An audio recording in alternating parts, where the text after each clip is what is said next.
That wasn't actually recording. Try again. Take two.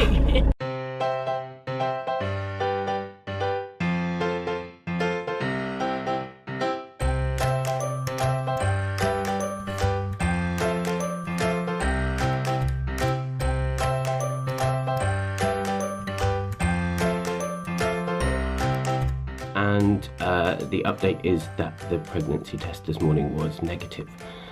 Can I just say that I am sorry I've not managed to get back to everyone yet. We've had so many messages and I, for a couple of days, just wasn't on my computer. And we're now right in the middle of moving. We move this week coming, so messages are, and also I want to write proper messages back, so they will come. I've read all of them and we're very grateful, but I'm sorry I'm rubbish and can't get back to everyone quickly. But we are incredibly grateful for all of the messages we received. It was a pretty rubbish couple of days, but I think things are better now. I think we're both feeling more positive than we were. And the move is definitely helping take our mind off things a little bit. We've got no choice. Yeah. That's been maybe a blessing that we have just had to focus now on getting moved.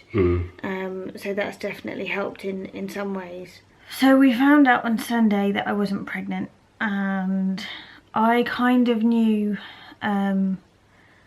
Saturday because I started bleeding quite heavily. So I was expecting it.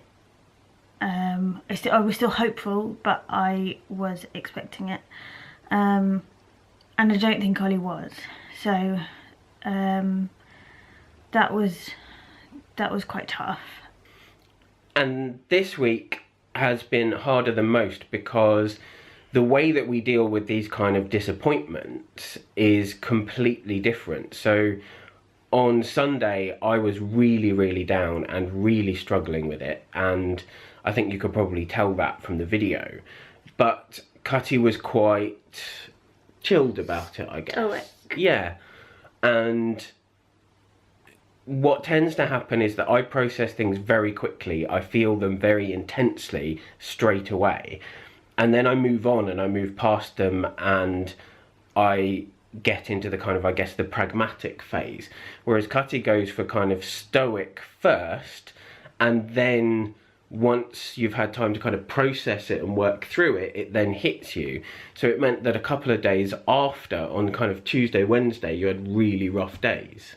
Yeah, I knew that was going to happen, and I was able to kind of say to you on Sunday, like, I'm fine now, but in a couple of days it'll hit me. So we did know that it was going to come, because we're both quite self-aware like that.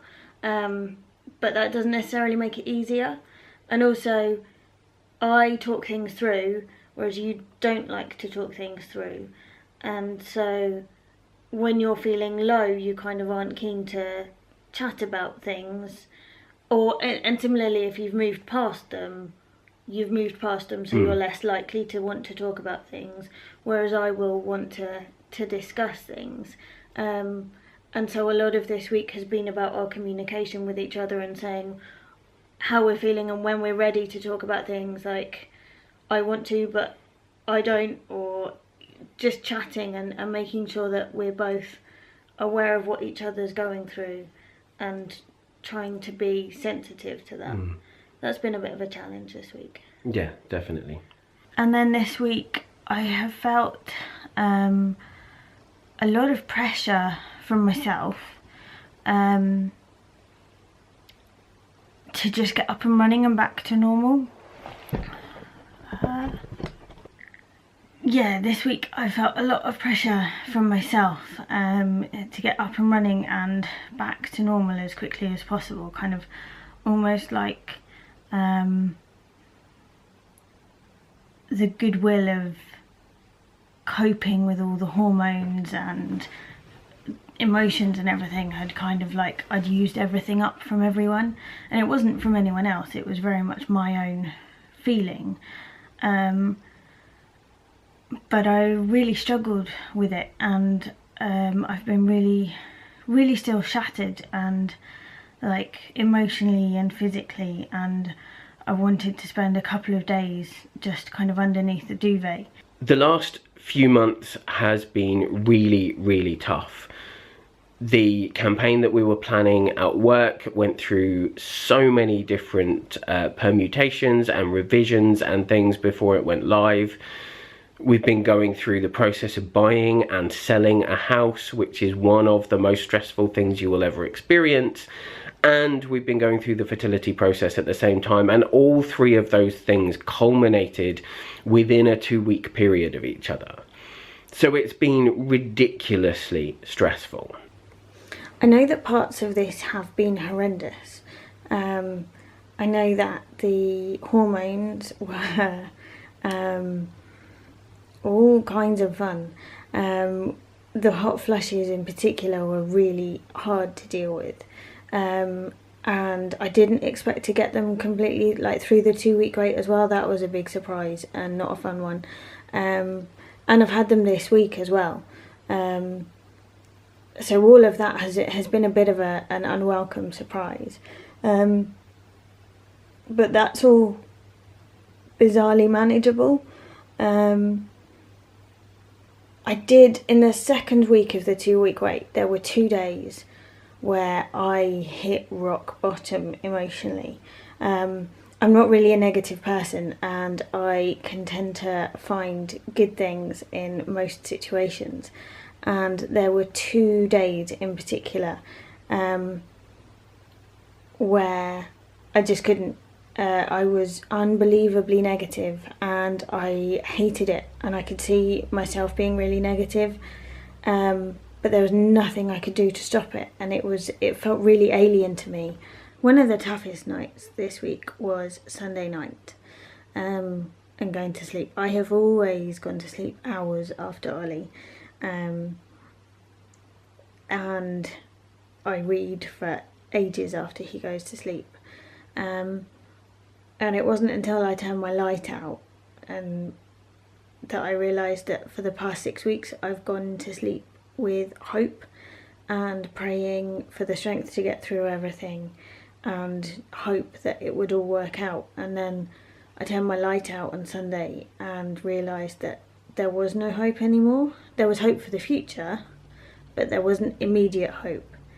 And that was possibly the most heartbreaking night through all of this. And the first thing that people want to know after a negative pregnancy test like the one that we had is, what's next? What are you going to do next? And I honestly couldn't face that conversation this week. I was really struggling when we got the result. I know that Cutty's approach to it is to talk about what we do next, what the next steps are, and how we deal with it.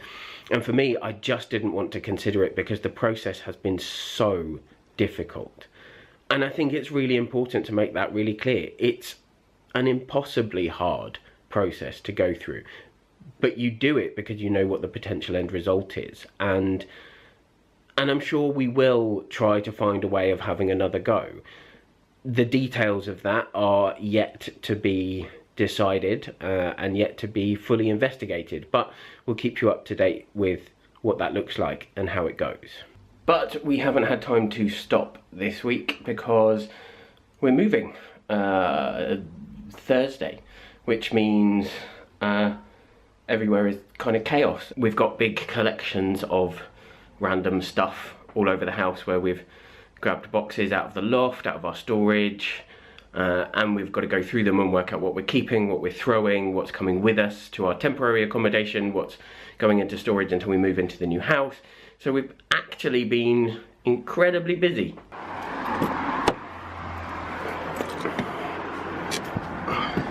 So we're taking a quick break from all of the packing up and putting things in boxes and sorting things out to pop over to Milton Keynes and see what stage of completion our new house is at. We think we can get onto the estate itself now, and we're going to see how close to our house we can get and see how far along it is. Can we see it? Can we see it? Can we see it? It's got a roof. We're we've got tiles! Half of tiles!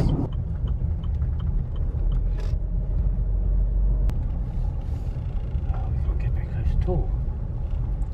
Although we might be able to see the back. So we found the estate and we've got relatively close. I reckon we're probably about 150 metres away from our house. We can nearly see our house. You can see it, you can see the roof of the house, but unfortunately you can see here the it's all fenced off at the moment because obviously there's still quite a lot of work going on.